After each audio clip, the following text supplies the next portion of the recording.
we wanted to do. Glad hot form advanced though. It's really just nice for me for North America and by proxy USA to get on the board, even though it was in fact Canada who did the heavy lifting for us. And I really want to see Pingpingho kind of prove that his first series against Purple wasn't a fluke, that he really does understand this Shaman thing through and through. Very excited for Purple.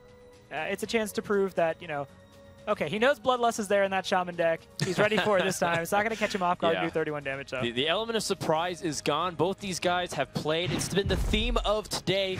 Every single match, all four, have been rematches from the group stages earlier on. So with full information, how do these players equip themselves for the upcoming series? Remember, it's an elimination match.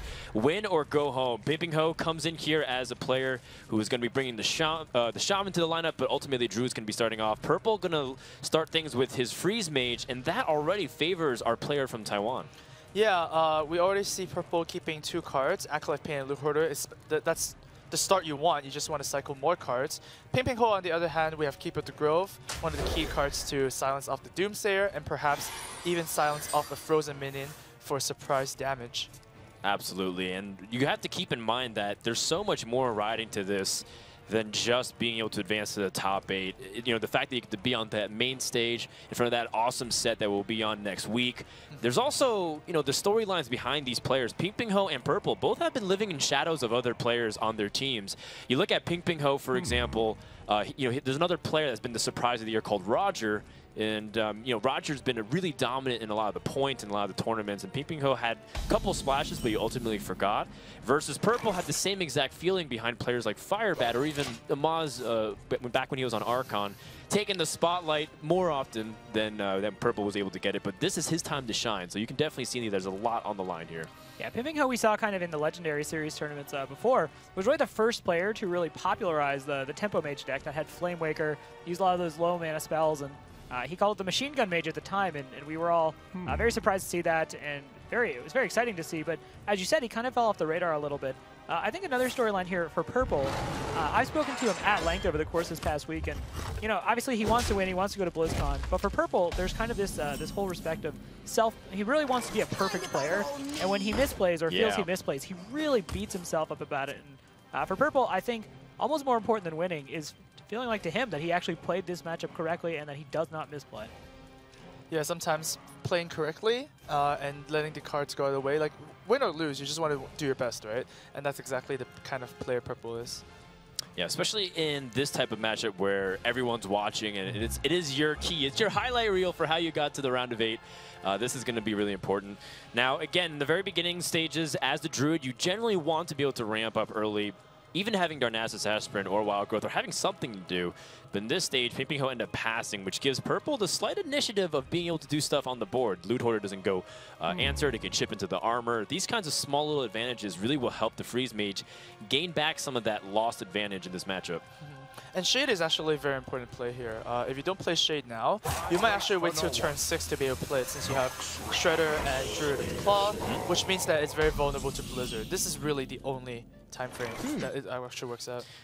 We kind of talked about in the last time Purple played Freeze Mage against Pingpingho that the draws he actually got were not super conducive to his agenda. He wasn't really getting into those cycle cards early. He was getting a lot of the late game stuff that he wanted to close the game out with. In this game right here, we see a completely different situation.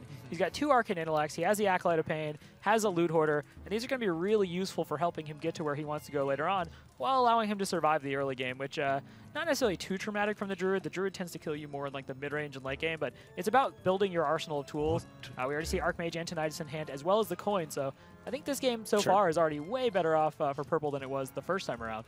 Yeah, I would say that Purple's hand is spectacular, but hey, Pingpingho on the other side has a very spectacular hand as well. He has Dr. Broom. After playing all his minions, he has Ancient of Lore to cycle for more cards, or you can even keep it for healing if Purple decides to go a little bit more aggressive with Alexstrasza and then burning him out. Yeah, there's obviously looking at Pingpingho's curve. 4-5 and then 2 7s. Maybe he finds that Emperor Thorus and just has the perfect turn order there. But he's actually going to opt to swipe here, just to get that Acolyte off the board. Make sure that Purple can't ping it every turn to draw up to 3 cards. So values not letting Purple get those cards. Oh, attack with the Shade. That is interesting, considering that Shade usually wants to stay lying in wait. because after a certain point, it can do a lot of damage that gets outside the range of Frostbolt and potentially Fireball. I think Pingpingho is anticipating like, well, I don't want my opponent to freeze the board and then have the Shade do nothing, so I'm just going to attack now. Right. And the, well, just the Doomsayer on an empty board for purple. I love that. Actually a very heads-up play. Looking at Pingpingho, what is his response to this? Just to either hero power pass or just play a Shredder for a 2-drop just for some semblance of a board. Yeah, both have merits. You build up your armor a little bit as Druid, but as a Shredder, you do have a minion that potentially could do damage.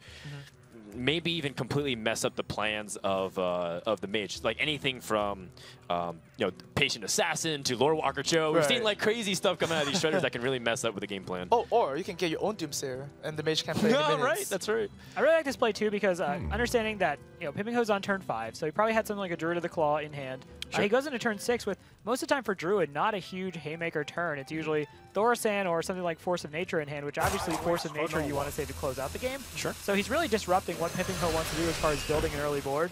And Pingpingho is going to go for that Shredder play that you brought up and see what he gets. It's a power play because even on 5, in the best case scenario, he had Innervate, he had 7 mana. This disrupts everything. I really like this sequencing that Purple chose to go for. He also made interesting choices too, like Acolyte on turn 3 as opposed to Arcane Intellect when he had 2 of them. And now, I mean, it doesn't really matter how the events ended up transpiring, but he does have a lot of good card draw, and he's drawing into some of the better options to remove bigger threats, which you'll definitely need coming into some of these turns. And not only that, Purple's sitting at 25 health, and usually that doesn't happen against the Druid at turn 6. So I'd say Purple handled this situation pretty well so far. The Haunted Creeper off the Shredder is kind of a big deal. Obviously, the 1/1s that drop off of Haunted Creeper are by themselves not super threatening, but if there's a world where the Haunted Creeper body is disposed of and the 2 1/1 Spectral Spiders are sitting there, they can be activators for Savage Roar, which can turn into a lot of damage suddenly on the fly for Purple to deal with. But currently, you have Pingpingho has 6 mana, a little bit awkward. Druid to Claw means that you can't hero power, or you can play a kind of weaker board. Yes. Depends what he wants to achieve here. He thinks that maybe board pressure is a little bit more important here, so goes ahead and plays the Druid to Claw. And this is the power of messing with the curve. Pingpingho missed a hero power, which that 1 damage could be the relevance, or the point between living and dying. Fireball off the top allows him to remove and ping very efficiently. How important is the coin in this matchup compared to other matchups where you generally want to maximize that coin usage and timing? Usually the coin doesn't matter too much because against the Druid, you really want board, right? You want your minions to trade for their minions, you want your spells to trade for their spells. Sure. Hope for Alexstrasza and go on with your life there. But the coin here with the Antonitis is going to be pretty huge, especially if Purple draws his second Frostbolt so that he can activate the Ice Lance damage instead of just cycling for Fireball. We kind of look at what Pingpingho wants to do here. Obviously, Dr. Boom is just the most straightforward, powerful play he has as far as options go. He could play something like Loatheb, which he just drew, but you usually want to save that for a more crucial turn to stop something like an Ice Block or a combination of spells from going down. Sure. And the Ancient of Lore represents drawing some cards, so looks like he's going for the power play. Loatheb is a little bit tricky because when you play on turn 8, your opponent can still Frost Nova for 8. If you play when they have 7 mana, they actually have no response to it. The other dangerous factor for Loatheb is that if you play on the Alexstrasza turn, it's basically a 5/5 that did nothing, right? Yeah. So it's pretty tricky to use correctly. Yeah, it's one of those cards, it feels like it stays in your hand for a while until you're ready to make that final push, and then you want to make sure they're only doing one thing at most, because Freeze Mage wants to live in a world where it can usually do 2 things per turn in those later stages, like protect itself while hitting you with fireballs after Alexstrasza you. Yeah, it seems like that card is really one of the best counters to Freeze Mage. Yep. Or any deck that tends to do multiple things, combo decks, right? Yep. Well, it might get a little tricky soon because we do have the full Force of Nature and Savage Roar combination attack in Pingpingho's hand. And if these Boombots do end up sticking around and doing additional damage after the Death Rattle effects, that's a lot. I mean, Freeze Mage also just got confirmation that it's not going to be Ice Barrier that came off that Scientist, it's Ice Block. And Purple sees that the Ancient of Lore does end up coming down. Not the most amount of pressure, but it's still pretty significant considering that he's going to be on 9 mana next turn guaranteed. Both some sheep, so that's super relevant, I don't think, here. Not as good right now. No. So Purple, obviously the combo is at the back of your mind when your Druid opponent is at 9 mana. So let's see if he decides to play around that a little bit. It is the Ice Block that is up, so It would be 27 damage, I believe, if Druid played Force Nature Savage Roar and went all in and left the Boombot surviving. So Purple would barely be alive, and then he'd either choose to go super aggressive, like Alexstrasza aggressively, or Alexstrasza himself. It's kind of crazy to think that at 29 health, the mage is in danger of dying. Yeah, such is the life of a freeze mage, at least in today's metagame. And Pingpingho, even, like, the important thing is he also has follow-up damage from the hand and Lotheb, so even if he got cornered by his opponent playing Alexstrasza and saying he had the damage, he can also cancel out that turn and survive by playing Lotheb and popping the Ice Block. So he has almost every tool he needs to finish this game. Just has to navigate correctly and make sure that he doesn't get, you know, terribly unlucky. This is one of the big weaknesses right here of Freeze Mage we're seeing. In the early game, Purple had Loot Hoarder, Mad Scientist, kind of these smaller minions that could jockey for control of the board early on. But as we've progressed, Freeze Mage really runs out of those mid-range minions. It has Antonidas, it has Alexstrasza, but those are pretty much predicated on winning the game. You don't just play them down like the Druid plays down their minions. So now the Druids just pretty much had uncontested reign over the board. And yeah, as we've seen, we see the Savage Roar, we see the Force of Nature. The writing is kind of on the wall for Pingpingho. Yeah, Pingpingho decides to play the Adric along with the hero power to kind of hedge his bets in case, you know, lots of burn from Purple comes out. But looking at this Flame Strike, it's decent. You can also ping off the Ancient Floor, no matter what the Boombot hits. Oh! Okay, maybe if Pingpingho gets an Innervate, that would be pretty disastrous for Purple because that is an extra damage on top of that. Amaz, what are you doing? Yikes, that Innervate is the 15th point of damage. Oh man, that is not what Purple wants to see. And of course, Pingpingho deciding if that's what he wants to do. I mean, that's like the perfect draw, right? If the Hearthstone RNG gods give you a gift, you have to use it.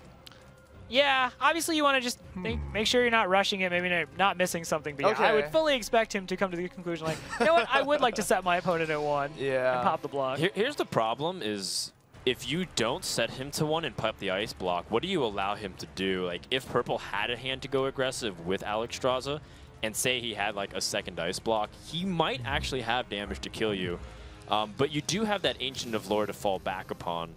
So it's always these like weird, tricky scenarios where it's like you're not sure if you want to take your time or you want to go all in. Then your opponent just like you played perfectly into their hands because there's 2 scenarios where you all in on damage and then you lose your ability to kill. Oh wow, he's not going for it.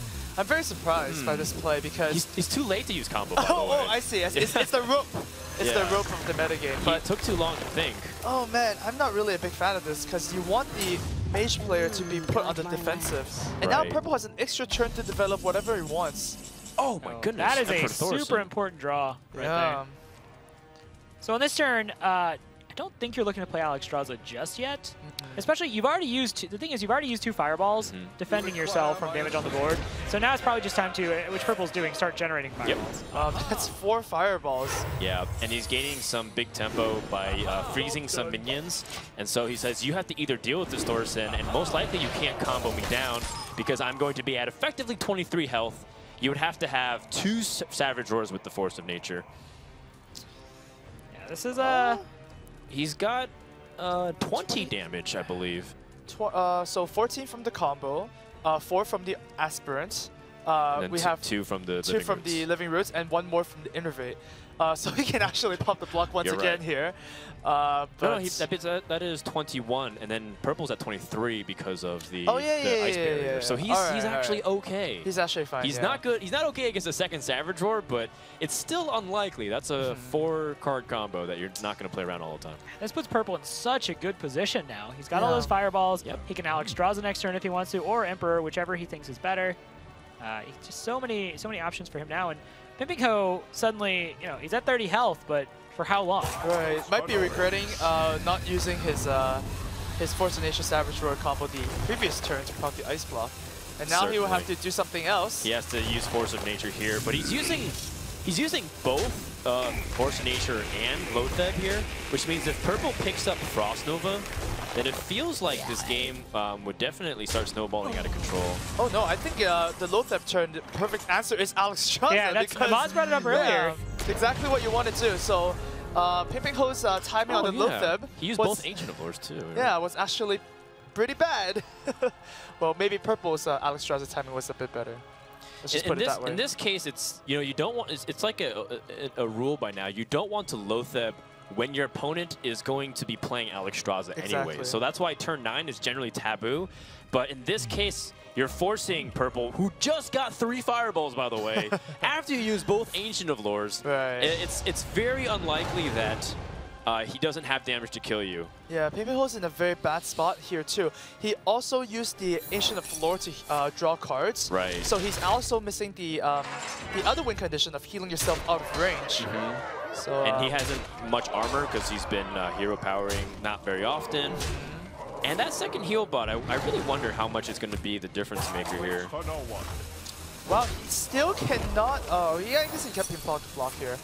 But then he uses the BGH to clean up the Alexstrasza. Yeah, and Purple still doesn't have that second ice block. He has the Scientist. So not quite it yet. So he's going to shoot his own Scientist with the Explosive Sheep. Okay, that's very clever. And you can also, meanwhile, fling a Fireball. Oh no! Purple probably got Ice Barrier! Did he get Ice Barrier? I mean, looking at that face, that's probably what he got. Yeah, I guess this is the pretty awkward moment where you're like, wow, I set up all these plays, I had a chance. Oh. But Ice Barrier is not going to be it. Yeah. And Pingpingho is going to attack, realizing it is. And he's just going to Force of Nature it down. Oh, what a turn of events, man. Wow. Pingpingho getting saved by the Mad Scientist, not pulling the correct secret. I was so close to. He almost pulled that off. And I feel like this is the second or third time we've seen over the course of this past weekend that so close for the Freeze Mage floating out against the Druid, and the Druid just ultimately has the Force of Nature, the Savage Roar, pops the block, and the second block doesn't come out. Yeah. Some pretty fortunate circumstances did happen for Purple. Like, his opponent didn't have a Wild Growth or anything on turn 2.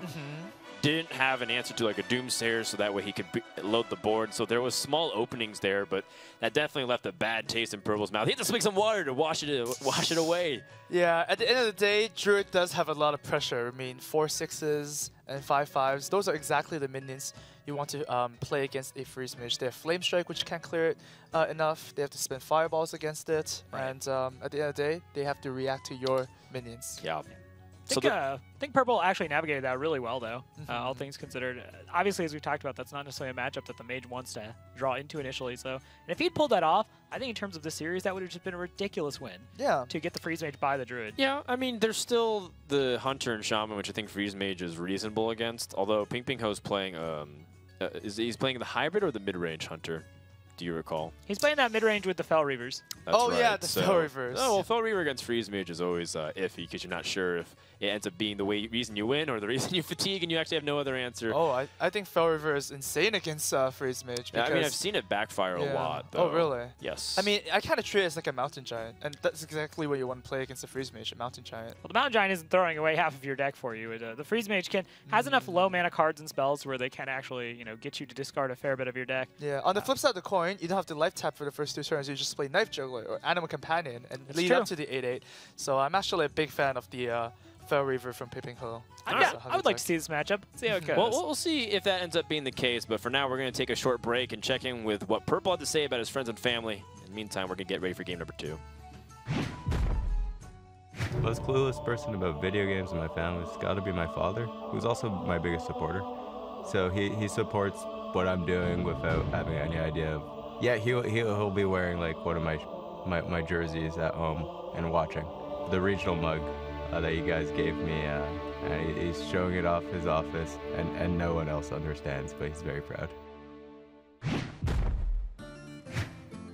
So there's good news and bad news for Purple's fans, primarily if his father's watching along. The bad news is he lost his first game, but the good news is that Pingpingho is playing Shaman. So there's still a chance for him to just completely come back in the series no matter how bad it looks. I've seen Shaman go through some good times and bad times. Primarily bad, though, because it's been a rough metagame for Shaman to really come in here and make an impact. Yeah, but judging by the World Championships here, I'd say the Shaman is doing pretty well, right? Maybe it has to be played at the highest level to realize its potential. I think it also depends a lot on the matchup. But Shaman really good at taking the board, similar to Zoo. If you get a lot of board clears, it could be difficult. Board clear. some mage does well. But Pingpingho is actually going to bring out that mid-range hunter, so we are going to get to see that matchup of Oz. So going into this, you believed the hunter has the edge here with Fel Reavers. Yeah, I do think so. You have all the necessary tools to deal with your opponent's creatures. You have the bow for the Acolyte. When your opponent freezes your minions, you have some charge minions. Even Animal Companion is, you know, a lot of times charge. Sure. So I think Pingpingho is at a very good spot here. Yeah, it's reasonably powerful, especially because it's slower. Therefore, you can set up damage much. It exponentially curves out because the way that the aggressive hunter damages, it's very linear. It's like 2 damage, 4 damage, 6 damage next turn. But then sometimes mid-range goes from like 3 to 9 to 21, and it's like, whoa, what happened? Yeah, that is an exponential increase because they just keep on playing those minions. Purple, pretty glad to see only one drop here. Just gonna ping it off and you know, save for another day. It's really good pacing because now he can answer the Knife Juggler card for card and stay at a reasonable health. And if he can just do this for a while, then maybe he can draw into ways to commandingly seize the board and even draw more cards from that. Yeah, I'm a little bit surprised here to see the Knife Juggler come out. I mean, I understand that you're not necessarily going to use it with the Houndmaster, but I was wondering if it's worth saving. Obviously, you get more pressure out of it, so maybe that's just what he's thinking. He just has to get that damage in now. Sure. I mean, if he did play the Mad Scientist, Purple would have responded with an Acolyte. So it's like a different pathway, right? Pingpingho realizes that maybe he has an Eagle Horn Bow. Maybe, you know, he could have cleared it, and now Purple plays a Mad Scientist. There's just so many different paths that this game would have took, but this is what we're going with. That's right. And Purple draws the Mad Scientist, wants that to contest the Knife Juggler instead, so he can save Frostbolts for something like an Animal Companion or Huffer, which would come out and be in bigger danger if that was the case. Unlike last game, Purple really wants an Ice Bear here right now with the Mad Scientist, just to heal for that 8 and get these ice blocks later down the line when he actually needs them. All right, Bo will come out here to kill it off, and we'll see what secret it is. Oh, that's the wrong one. Yeah, Purple looked like he's not happy with his Mad Scientist today. They are not cooking up stuff in the lab that he's super excited about. Not the most. One thing to also consider is that Purple, I mean, the Freeze Mage does a great job sometimes against surviving, but it often gives up its way to win because you just use up all your burn, you use up all your cards, and you have nothing left. In the case of Purple playing the Freeze Mage a couple series ago, that was the case. Like, he used up everything, and then he had just bare Antonius with nothing else and just died anyways. Yeah, in that sense, you really have to have some minion damage going to the face. For example, Alex Strauss hitting them for 8 damage, maybe even Emperor Thorazar hitting them for 5 damage. Sure. Not a good spot you want to be, but hey, the first objective is to stay alive. Yes. Well, that's the primary win condition here for Purple, is to stay alive before sometimes your opponent can kill you. So, obviously here, you could play 1-2 drop and then pepper in a hero power. I kind of think I like just playing both minions now and trying to get more minion pressure on the board as it long-term translates to what you hope is more damage. Yeah, I like that too. Yeah. He can also coin Lothep for an even bigger board, but once again, the Lothep timing is so crucial. I love playing Lothep when my opponent has 7 mana. That's like what I think is the key turn. They can't Frost Nova. They don't really have a lot of good 7 drops. So we see Purple here gonna just go ahead and put down the Acolyte and Pig. And obviously with the minions on the board currently represented, Purple expects to get at least one, obviously one, possibly even 2 more pings off of that based on what happens with the Haunted Creeper. And the thing with Ice Bear is that it's not even a bad draw, it's like a healing touch. And that's exactly what you want against the Hunter anyways. Right, Leon comes out. Kind of want to feel clear the Acolyte now with the Haunted Creeper. And then just put the Mad Scientist into the phase. That does make Haunted Creeper a little bit more vulnerable to setups for full clear. Right. But at the same time, I think you want to maximize every point of damage. You don't want to overkill the Acolyte. Or you can just ignore the Acolyte and just go face. I mean, I think that's a great play. If you're comfortable with him drawing potentially another card, but that also means that he'd be wasting 2 mana to do that. That's true. So I think you're okay with that. Hey, the objective if Hearthstone is to reduce your opponent's health down to 0, right? Yes, that is the primary objective. I mean, I thought it was to have fun. Oh, you have fun while hitting the face. Okay, sure. I think that's a beat we can all I tend to have a lot of fun doing both, winning and hitting the face. Right. Okay. So Fireball to weaken the damage, and now he can draw a card. I hope Purple's having fun clearing the board. He's doing it very slow and methodical. Okay. I mean, some people are, you know, therapy. It's very therapeutic to just clean sometimes. Okay. Just to scrub away Interesting. all the hunters and paladins one at a time with unstable ghouls and wild pyromancers. You know, it's a difficult hunter minion to scrub away. It's Savannah High Main. Wow. And it's right off the That's top a of the deck. segue. Yeah, that's the segue. Not I bad, went with. not bad, Rob. Not bad. Thanks. I've been hanging out with Dan Moore backstage. He's been teaching me the art of segues. Yeah. Okay. We see. yeah. Yeah. Savannah Jaime is a perfect card right now. But once again, that Lotheb on turn 7, very juicy. Guaranteed damage, you know? Guaranteed damage, but there also are options for Purple. It's not like he's hurting for plays here. He's got the heal bot to immediately restore some of his health. That's true. And that's pretty significant because now he can spend his turn also pinging with the hero power and set up for Flame Strike. Well, Purple's in our same position as us, where he doesn't really know what trap this is, right? Do we even know what Pingpingho's trap setup is? We do know a freezing trap is in the deck. Okay. Well, if it's a freezing trap, it's actually really good for Purple because this anti-heal bot represents taunt as well, right? Pingpingho has to clear it, otherwise heal bot gets bounced back, and he heals for another 8. Purple's just gonna, you know, just freeze off the Lotheb here just to prevent some damage. Yeah. So by playing Lotheb last turn, Okay. Pingpingho's turn this is a little awkward. Right? Yeah. Because I mean, obviously playing down Savannah High Main is great. That is a Savannah High Main on your board. That's exactly what you want. You can't use that extra 1 mana though. So Yeah. I would say it feels wasted, but it is a little bit problematic for him. Lotheb on turn 7. It's interesting because when Purple uses that Ice Lance, it's supposed to heal him for 5 versus Healbot heals him for 2. So I can understand that by doing that, he's more effective with his resource and life gain. However, now he doesn't actually have a way to stall that high main that comes down. Yeah, that's true. Maybe, hopefully, he can use this anti-Q bot to leverage something else in the future.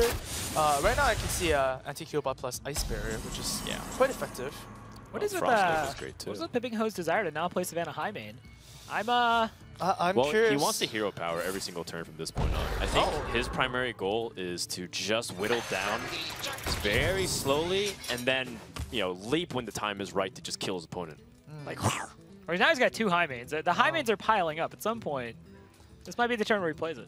An interesting play by Purple here too, freezing Pingpingho's minions along with the heal bot. So if it is indeed a freezing trap, Pingpingho might be a little bit pressured to maybe spend a quick shot or perhaps even this kill command to kill the heal bot. But that takes his entire turn to do it. Yeah. Otherwise, he is limited to just hero powering and floating 3 mana. I mean, Unleash the Hounds doesn't get much value, so you could argue, but he does kill command, and that's exactly what Purple's wanted. So not only is he gaining 5 life from the Ice Lance, he's gained, what, 10 from this heal bot? Yeah, very cool play. Keeps him off the High Main too. It's just, for Pingpingho, it doesn't feel good. And I feel like if you were playing this game on ladder, you might just kind of weigh out the possibilities of like, all right, well, he gets the heal bot. It's going to cost like 7 mana. That's a lot of his turn. Maybe just play the High Main anyway to ignore it. But he's gonna not take chances here. Okay. It's still really tricky because there's so much board tension at the moment, and Purple has a very awkward hand that goes in different directions. One is board clear, one is draw cards, the other is finish the game, and he can't really afford to do all of them very effectively. Right. Because even if you Flame Strike, you're at least leaving 2, maybe even up to 6 power on the board. What to do? Oh, But- if you're super unlucky with Yeah, your if you're house or super something. unlucky, but Okay. it's like anywhere from 2 to 6, which could be a difference maker. Well, so that's why Purple's going to go for the safe play, Yes. even keeping the Flame Strike for perhaps even bigger board. Yeah, I like getting Scientist out in case he picks up Explosive Sheet. We know that it is Freezing Trap based off the way Pingpingho's played. Ooh, Fell River, not on turn 5 is a little bit weaker. Playing a playing an AA at turn 9 is kind of fine. I mean, it's an Iron Bar Protector. It is. The only problem is that High Main's actually stickier and maybe even better because, you know, the whole point is that it's a beast, so you do get some beast synergies, and also it has the Death Rattle, so it leaves behind minions. It's also worth noting here that, you know, 2 minions on the board for Purple. This might be the best Unleash Pingpingho is going to get. But that said, I mean, it doesn't do, I mean, it still does the same as the hero power. That's right? true, Because you're not going to use it to trade anything. So I guess that Unleash the Hound just sticks in the hand for a while longer. We are going to finally see Savannah High Main, who's been ready to go since turn 6. Now I wonder if Purple picks up Frostnova number 2. That would put him in a pretty interesting position where he could try racing the Hunter. But I'm curious to see what he's going to be able to draw in the next turn. Oh, he gets a card here with second heal bot, of course. That's in his deck. Right, that's something we saw. Nias' Freeze Mage was running the one Pyroblast, and I think we determined that Purple has cut the Pyroblast in lieu of the second heal bot, obviously preparing for a lot of very aggressive decks. So he's going to have a good amount of sustainability here. A little bit unlucky here that Purple drew his second copy of Ice Barrier, so that this mad scientist is only going to pull off the second Ice Block if the first one gets popped. So Purple realizing that, it's just going to clean away the trap. The mad scientist is not going to do anything this game. Yep, that does mean, though, that if something like Alexstrasza comes down later, he won't have to worry about it bouncing back to the hand and just being dead. That's true. So, right, Archmage is looks like it might be the order of the He Archmage wants it Ice to Barrier. add additional pressure. Yep. He says, I'm just going to try to gain effective life by doing this and gain that Fireball. Antonias won't be a win condition anymore. Pingpingho will certainly want to deal with it. Oh, the Hunter's Mark! Oh, That is the dagger. that is gruesome. If you zoom in really closely, that Clueless Ogre is actually purple right now. And he's got a little red arrow over his head there. But just activate the traps, probably put that Haunted Creeper in there. Yes. Now, do you drop the second High Main because it's stickier, or do you just finally put down the Fel Reaver? Nah, you put the high main again, I guess. Yeah. If you're not playing the Fel Reaver, now you're not playing the... Purple's no! like, what? But such is the life of this matchup sometimes. The Hunter can be really dangerous with how it answers your threats. Double High Main here, assuming it comes down, is going to be just brutal to deal with. Maybe a world where Pingpingho doesn't play either of those minions, though. That's Thinks true. he has enough damage on the board to pop the block.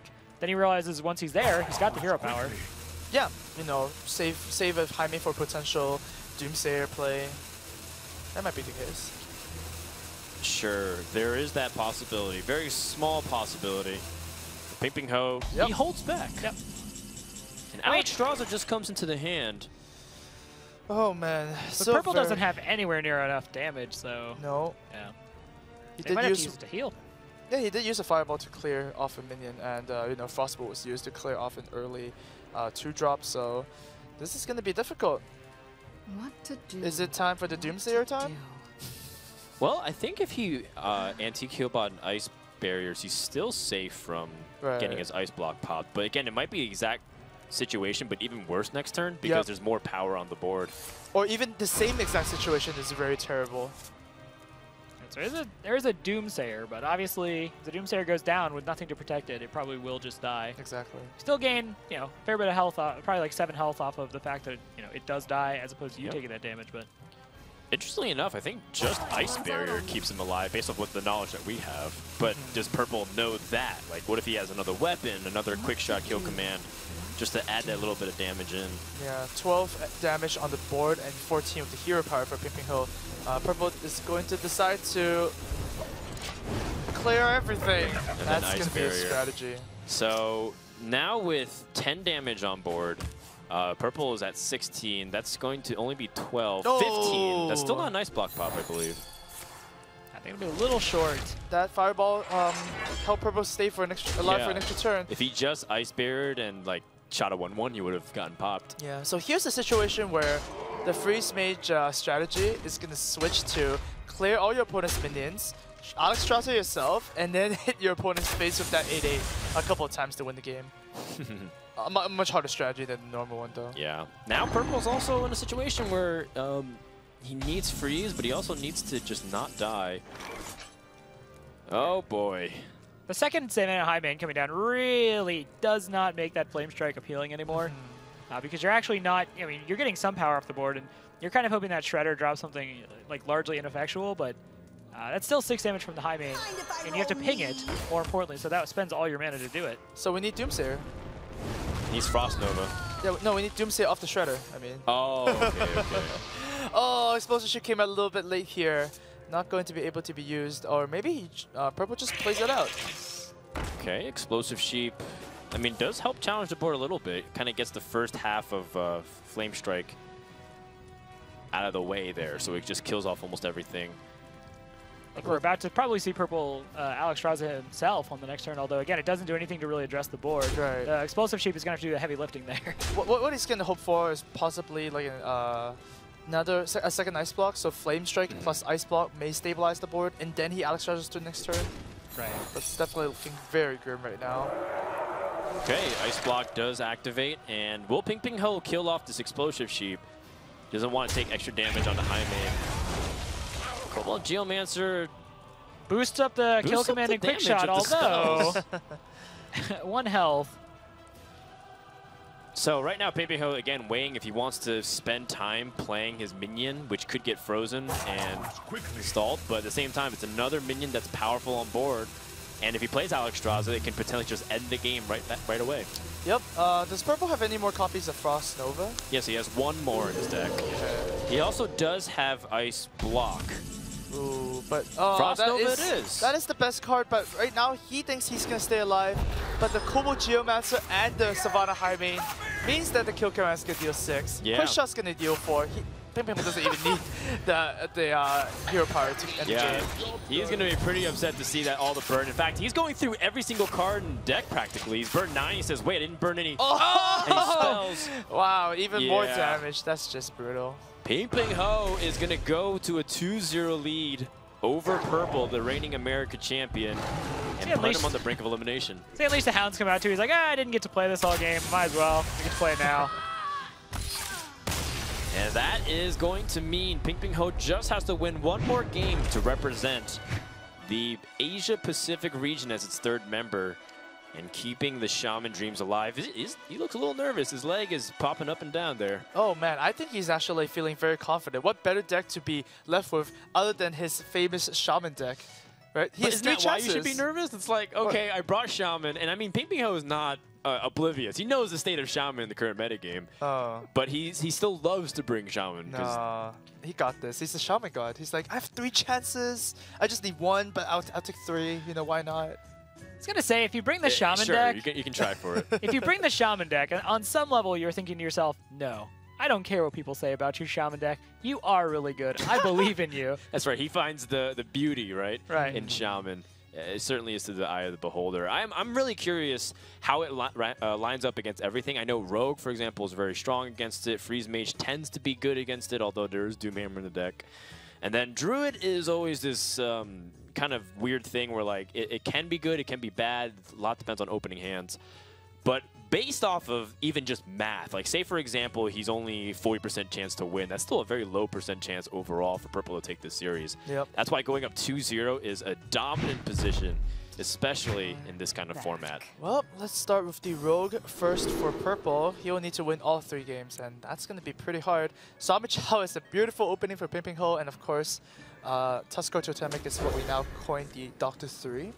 And that's a very good turn 3 play. You could play Manatide Totem. You also could play Tuskar Totemic and get a free Manatide Totem anyways. Exactly. I think Pingpingho is actually, in his series against Purple, like 100% on Tuskar Totemics, dropping Manatide Totem. No, actually it summoned the Taunt Totem. It never summoned the Vitality Totem, which I predicted. Right. So Crip was correct once, I was correct once. So it's been a... So shall we predict it again? Well, I'm sensing a Totem Golem this game. Wow. Based off of the way its momentum's been piling up for our Shaman God Pingpingho, who starts off with a Zombie Chow. Rogue is on the coin and SI. That is pretty powerful if Purple can try to seize the board here, but again, you know, having that extra card is great, but you just don't want to take too much pressure. I'm going to say Searing Totem. I want Purple to be a little bit lucky. Ooh. Oh no, if he plays this, he can't play. This is one of the problems with Totem Golem, right? And having the Tuskar Totemic as like the follow-up. There's a world where you would just love to play like turn 2 Tuskar or Totem Golem, turn 3 Tuskar Totemic, and you can't. So I'm curious to see if he values playing the Totem Golem more. He either Totem Golems now or gets it next turn. So it's whichever one you prefer. Such confidence, Dan. They're both pretty bad. I'm gonna stick with Manatide Totem. I think Totem Golem is just the most powerful play. It is weak to backstab SI, and then you get challenged on board, and you have the hero power. But I think that the risk is acceptable in this situation. Still very awkward. Okay. That's another turn 3 drop. But Awkward Totem Golem there. yeah. But Purple decides to hero power here, such that he can combo his SI later. Oh wow, that's perfect 2 draw. Yeah. Although against Rogue, Haunted Creeper is not as impactful as you'd like it to be, unless you have Flame Tongue Totems or Defender of Argus, just because the stats really are weak to a lot of the 3/3s, and it does get cleared easily by Fan of Knives and the weapons and hero power. Sure. Still feels better it's probably than hero sticky. power. Yeah. No, it makes it so that, you know, if/when he gets Flame Tongue Totem off the Tuskar Systemic, which is the second prediction, by the way. And there you go, Fan of Knives comes into the hand. Purple does not have the full clear with the Flurry, but Yeah, he can kill the take his Totem time. Golem. He can take his time because of Zombie Chow. It's like he still feels like he's working with 25 HP. This guy's And that's still reasonable because Shaman outside of the Doom Hammer and maybe Alakir still doesn't really threaten to kill from the teens. So as long as he's still floating reasonably high in health, with Farseers in his deck, he's still in a pretty decent spot. Yeah, unless Pingpingho decides to hex his own Zombie Chow. Yeah, To but deal with the 5 Flame Tongue damage. Totem coming out, it's going to be really... No! Oh, Wow! it's Totem Golem. I'm never right. I'm just never right. I don't know. I'm. How long will you question me, Robert? That's my question. All right. What's the next one? What's the next I one? told you Flame Tongue Totem. It's Totem Golem and then Flame Tongue Totem. I'm saying Manatide Totem still. Okay, I'm not gonna say anything. 'Cause I'm pretty No, much you gonna have be to. wrong. This isn't fun if you don't play Amos. Alright, I'm gonna still stick with my Searing Totem. Okay. Okay. Well, Flurry and the weapon does clear. Is that the time to use Flurry? He has 2 in the hand. Can he also just get away with Fan of Knives? Oh, he is gonna do that. Okay. And oh wow, keeping the weapon so they can flurry next turn. Right, threaten. But which this makes this, it really good against what Pingpingho has. Yeah, but this actually punishes the healing totem punishes this play quite a bit. Pingpingho should summon a totem first, but oh, we'll see. Yep. Oh Nope. Never, Okay. never, ever right about Totem. no. Oh, but he gets the healing totem because You know- the taunt totem came out. That is true. That's pretty unfortunate for Purple. Oh, although he does have another Fan of Knives, so as time goes on, he's still going to be able to use that. Fan of Knives is just one of the best cards against Shaman. Almost anything that it kills with spell power can, or anything it puts out can kill with spell power. And now, Purple. however, the fire elemental that's gonna come down this turn is gonna be a bit of a problem for Purple to deal with. I mean, you can, Yeah. you can sap it. That's one of those things because it does, it has immediate value again. Yeah. And you're not necessarily, like, he could sap and then put down the Earthen Ring Farseer, and then immediately lose the Earthen Ring Farseer, but obviously, not an ideal play. Yeah, Yeah. Battlecry minions are like some of the hardest to deal with, and Sap is not very effective against it. Oh well, at least Purple can answer this with a Fan and Eviscerate. And keeping the backstab for later is actually very crucial along with the Adric. Since it now deals 3 damage for, well, practically no mana. And Shaman's running very low on cards and ability to kill. Although he does have a Rock Biter sitting in hand, so I have to imagine that he's going to try to use that Rock Biter for double damage on a Wind Fury target. Rock Biter becomes Fireball when you get to target it that way. Yes. So now Purple, with 7 mana, has to think of some way to deal with this board. Drake, well, he knows his opponent's going to be stuck on 6 mana next turn. Right. What can you use with that information? Fire Elemental you just number have to 2. cross your fingers that he doesn't have Fire Elemental number 2. Yeah. There and you if go. if you go for really like passive play, like Pilot Shredder and Farseer, can he punish you and kill you? He can with Doomhammer and Rockbiter. Right. But the thing is, like, if the Shaman has a Doomhammer and a Rock Biter, then you're probably not coming back in the game anyways, so Purple's not going to plan for the worst situation. He's going to plan for a more realistic one. And Rogue is supposed to, this is supposed to be the opposite. Rogue is supposed to turn the matchup at one point and then just completely make Shaman unable to secure any form of board. Instead, the opposite is true here. Well, yeah, Purple's going to actually plan for the worst here, sapping the Haunted Creeper such that the Haunted Creeper and the Fire Elemental does not kill off the Adric. And Yes. it's And actually a leave on good ones. side effect too, because Rock Biter on the Creeper would have killed the Adric too. So now Pingpingho has to give up his Wolf if he wants to do it, or he can Hex and try to fight back. However, both those options leave some weird mana combinations remaining for the rest of his turn, and both are not very desirable. If only he had access to 8 mana. What to do? Well, I mean, that's the price you pay when you summon Magic Wolves. Oh, I see. Yeah. This is, you brought up, Brendan, and I think this is very relevant here, is the Shaman can have these really, really good, powerful starts, and because of the lack of card draw in a lot of the decks, you usually see like maybe like 1 Manatide Totem, you might see Azure Drakes, but there's not a lot of reliable card draw, so now he's very much just kind of living off the top of his deck, looking for something like Doomhammer Rockbiter or Alakir Rockbiter. Not bad. Getting a second Drake, really powerful. Again, it's the same situation where he's threatening spell power. And Pingpingho picks up a very weak card. Nerubian Egg, while great in the early stages of the game to be activated, not very good in this situation without Defender of Argus. Yeah, turn 9, 0-2 doesn't sound the best of minions. I mean, it turns into a 4/4, just give it time. Yeah. Yeah, sure. I mean, Gruul eventually will become a threat if you just play it too. Especially. But the problem is that it doesn't do anything this turn, which you need immediately. Do you maybe consider here just Rockbitering, well, I was going to say Rockbitering face and taking out the other Farseer, but obviously he cares more about the 4/4. Yeah. You don't want spell power on the Right. board. It makes sense with the second Blade Flurry still as something you're considering. It's kind of weird how rogues are not really spellcasters, but they benefit the most from spell power. Magic is weird, man. That's all I got to say. Magic It's is weird. exhausting too for the Shaman. Yeah. I feel like out of all the classes in Hearthstone, Shaman understand what it's like to go to the gym the most. A backstab, that almost is a board clear, right? You just have to find out what's on Backstab is the a board other clear end. because of oil. Well, we have to find out what's on the other end of the Shredder. Oh, I mean, okay. If it's a 1 health minion, that's really good. If it's a Purple's Dr. Boom. laughing very whimsically. I'm not sure if it is. Oh! That's awkward. Ah. He's willing to trade though, because Shaman's out of cards, and he has Yeah. Sprint and Shredder, so. Hey, if only there was a 2-mana minion that has 7 attack or more, he would have cleared. Minute Foley. Yeah. Foley. I mean, Yikes. Flame Tongue Totem off the top. Oh no. That's not That's good. And the Searing Totem is Well- perfect for purple here. That's perfect clear. Oh, and that's that a kill is bot. the beginning of a comeback for Purple because he is going to be able to refill the hand and grab amazing board tempo. Pingpingho has no other cards, and he can't even utilize all his mana.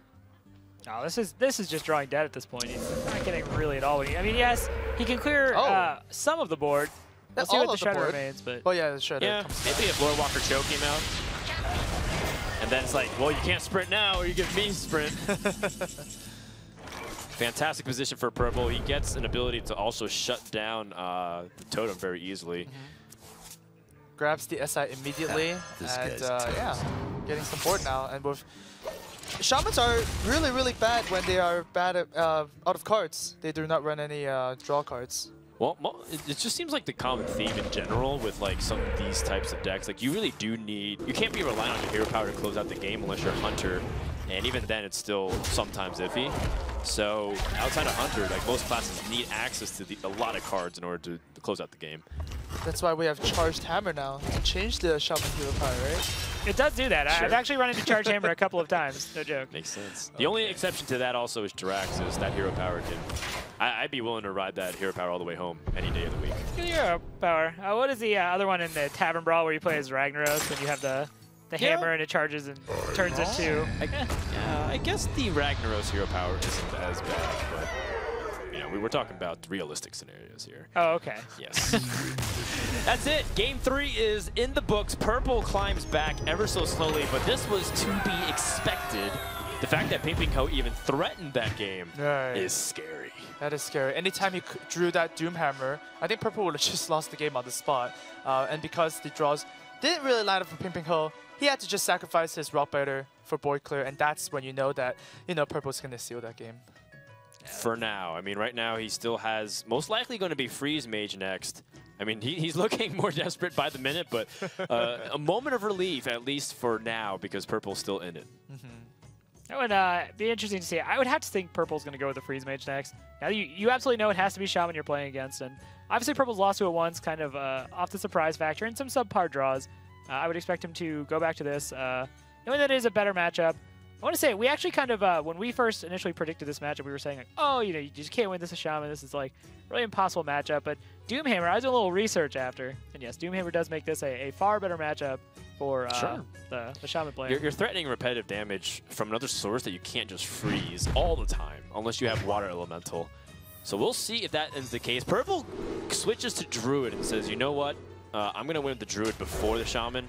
And in Conquest, you can make an argument that it's somewhat inconsequential because you have to win with each deck anyways. Right. Might as well just get started.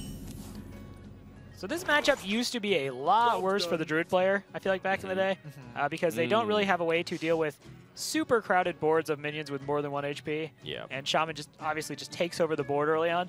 But for the Druid, this has gotten a little bit better, I feel like, with Darnassus Aspirant making them more consistent, allowing them to get to their bigger drops faster. Yep, but Kind unfortunately, Pingpingho has the hand to Yeah, he's gotta answer have to deal correct. with it. Yeah, insanely well. Pingpingho could just like even coin a Totem Golem, for example.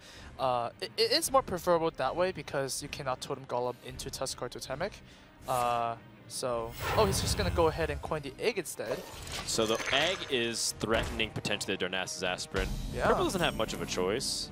No, I mean you definitely play the Aspirant here, right? Right. It's just right. And It's just Pingping- correct. But here's the drawback of Pingpingho's play. He ends up floating a mana anyways. So by playing the egg, he's trying to favor a 4/4 as opposed to a 3/4. Right. And that's marginally beneficial, but against a Shredder, it actually doesn't do anything. Purple Wow. doesn't do anything. That's really heads up. I have to say that's just. So he says, okay, you maybe have Totem Golem, and you're going to overload. I have to play Darnassus Aspirant now and throw off his mana curve. Well, at least the Wild Growth guarantees the mana ramp no matter what happens. Sure. And another thing about Pingpingho for maybe Nerubin egging first is that he does have the Valiant, the Thunderbolt Valiant, which does buff totems up. But because Purple didn't play anything, he just goes ahead and establishes the tempo here. So he wants to get that Totem Golem buffed and higher chance to survive. Makes sense. I like that line. So Purple does have Ancient of Wars to drop as time goes on. Pingpingho, though, has one of the best class responses to it in Hex, if he can draw it. Well, for now, though, let's summon another Totem Golem. Yeah, well, the Flame Tongue Totem here would actually be so good. Yeah, Flame Tongue is actually really good. But it's going to be Mana Tide Totem. Oh! No, you didn't. Finally Call got it. one right, yep. But hey, not a bad follow from Pingpingho here. He's gonna get a 4/4. Even though he sacrificed this Totem Golem, his board is still looking really, really good. Well, it is vulnerable to a swipe. And that's exactly what Purple has. Swipe into some of the biggest threats that you'll see all game long. A 5/10. Twice. Twice over, and no totems have survived. But what it does allow Pingpingho to do is to develop Thunderblow Valiant just on curve. So that way he doesn't have to worry about timing it correctly because he's going to want to play Dr. Boom. Exactly, and the thing is, like, 6 health is so hard for Druids to deal with outside of, say, Force of Nature. And are you really that sad if you trade a Valiant for a Force of Nature? No, not really. There was like maybe a consideration that you maybe wanted to hear me out. It's crazy. Don't say it, Rob. Don't say it. All right. Well, Okay, You want good. him to uproot the Ancient of No, War? you said it. it's a lot of damage. Wow. It does a lot of damage. It does do, if he had Doomhammer, it does do 20 damage to the face if he ended up uprooting. Oh man, now here's some value off the Valiant, buffing 2 creatures, giving Wow. 4 extra attack. And Purple will have to eliminate that, so he's going to spend at least 2 turns here, or 2 mana hero powering. Or, you know, he can use the Hero of the Grove to ping if he wants to establish the Shredder. True. That might be a bit of a better play. We'll see what he draws. That might be better. Maybe you just play a second giant tree. The problem is you leave the Thunderblow Valiant up. Yeah. Right. And if you leave it up, the game will snowball. I mean, for anybody who doubts, a lot of people who predicted this card to be good, just watch it live for a turn and a half or 2 turns, and then you will instantly see exactly what everyone was talking about. You're like, this card is crazy. Yeah, Purple does not want to see that happen, so it just Right. goes off and kills it off. Now, interestingly enough, because he played the Totem Golem, he can't play Dr. Boom this turn. That was one of the drawbacks of Pingpingho's line where he went to go for Thunder Bluff into the Totem plays. Hey, and now if he plays Doomhammer, he still can't play Dr. Broom next turn. That's right. So instead, he developed Shredder, which is still a reasonable minion, but when your opponent's playing Ancient of Wars and contesting the board with bigger mid-sized minions than your 1/1s, you're losing everything that what makes Shaman powerful, which is leveraging your board in order to go for a late game push. Yeah, like just imagine if Pingpingho has a Flame Tongue Totem right now. Those Spectral Spiders would just kill the Ancient of War immediately. But now Pingpingho has to figure out something else. I like the fact these classes are, they're battling for the board. They're both kind of, I wouldn't say even on cards. They were for a second there. And then the Druid's like, oh, by the way, I'm going to draw 2 cards now. And the Shaman's like, what? How are you doing that? Why can't I do that? Interactive gameplay. It's very fun, interactive. very Draw fun, 2 cards. interactive. Sludge Belcher's also really powerful too, because Most likely Hexel will certainly come out, but because the way Sludge Belcher is statted, it conveniently trades into almost anything Shaman has very perfectly. I think Purple just goes ahead and plays the Issue of War first anyways, just because he didn't see the Hex on the first one, right? Okay. Off the top. Excuse me. Yeah, he knows. He's like, he's pointing. He's like, yeah. Excuse me, man. But you know what that does do? It stops the Dr. Boom. But it doesn't stop it next turn because it only has 2 overload. Yeah. Next turn, we'll finally play Dr. Boom. It's happening. This is like the perfect situation for Pingpingho. He drew exactly the card he needed. So now Purple is a little bit behind again. He's facing a 2/6 weapon along with a Shredder. Well, Sludge Belcher and Drake does give him minions to fight back. Yeah, and obviously Sludge Belcher does a great job contesting Paladin Shredder. Yes. And also burns 2 durability off the Doomhammer. Flame Tongue Totem is not playable because of the overload. Man. Well, Just I mean, Shaman things. hey, I wouldn't be. If he could play Flame Tongue and Dr. Boom, how insane was this turn? It was ridiculous. I think playing Dr. Boom first and then playing the Flame Tongue is also very good, right? Boom boss could get buffed true. up. Yeah, so I'm saying, you know, hey, dream this is a big, really boss. good hand already. We're in America. We live for the dream. Wow. I like to dream reasonably here. Yeah, you have 2 cards. Let's not get greedy. Maybe we just play 1 this turn. Rob, don't tell me how to live my Hearthstone life. Let your dreams be dreams, please. Absolutely not. Purple's dream would be to draw a swipe here. Big Game Hunter will also be reasonable. Oh. Force of Nature Doesn't really not do the actually trick. super great. But what it could do is start setting up for potential lethal. Because, I mean, his opponent's within a reasonable range. Sure. So if he can pile up damage over the next couple turns, he might have a case for pushing. You might even play the Ancient of Lore to cycle for 2 chances of BGH, but now Purple's going to do the 1 and trust. Ooh. Emperor Thorson reduces Drew the Claw and Force of Nature down to 9. And then, it doesn't really give you much. That's still 10 damage. I think it has soft taunt on it too. It probably just needs to get killed. Right, but the thing is, Flame Tongue Totem doesn't care about health. It just shreds through everything, right? Right. So, My goodness. Purple's going to do it the hard way. Just going to probably... Oh, you know, fate. You know, using your own fate to attack Dr. Boom builds character. Toughens you up. Yeah, it does. Yeah. Really, really, you know, just separates the boys from the men. True, but then you do get a scar in the face.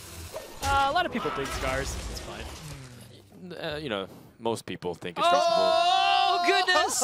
Wow, is Wait, that lethal? That might be just lethal. I think that is. Because you can play the Flame Tongue, attack the my minions goodness. first, and then play the Oh, man. That is it. Pingpingho is going to win 3-1 over the America's champion, Purple, and close out this series. The exact cards he needed. With Shaman! There we go, Shaman Guard. Don't let your dreams be dreams. Don't listen to this man on my far right. Well, he had 10 mana. He could afford to dream big there. It was a 10 mana dream big turn. And how much bigger does it get than Alec here and Flame Tongue Totem on the same turn? Oof. Way too much damage there. The story of the Shaman continues. A close-up of Doomhammer, one of the key ingredients of that victory. Okay. But he didn't even acknowledge it. That's cold, Pingpingho. That's cold. At least like give an honorary bow or like some kind of, you know, little acknowledgement. That Doomhammer was really valuable to be able to gather that damage to end the game. It's important to remember the people who got you there. Like Doomhammer was a big part of that, and Pingpingho was like, I don't have time now for you he's anymore. above that. He's I'm like, big time. I'm top 8. I'm top 8. Top 8 of BlizzCon. You know, don't really need no Doomhammer. It's like, all right, come on, man. Wow. But we'll be hearing from him in just a few seconds here. In the meantime, we just want to take a second to acknowledge 3 players from the APAC region being able to go on to the round of 8, stopping yet another American player, or sorry, America's player, you know, as Purple is from Canada. Any thoughts on that? One America's player made it through. I'm happy, but jokes aside, the APAC region performed really well. Super impressed by them, and I think there wasn't really a clear expectation of what to expect from China and the Asia-Pacific region, and obviously they really showed their stuff in this tournament thus far, and I'm excited to see what they do in the top 8. Yeah, and it seems like the top 8 might have all classes to be represented, right? Yeah, with the Shaman going through, so it's going to be a lot of stuff variety. It's going to be exciting. It's going to be fresh. So I'm looking forward to the top 8. That's right. Not 1, but 2 Shamans have gone through, and one of them is the Shaman God himself. Pingpingho is awaiting with Rachel for a winner's interview.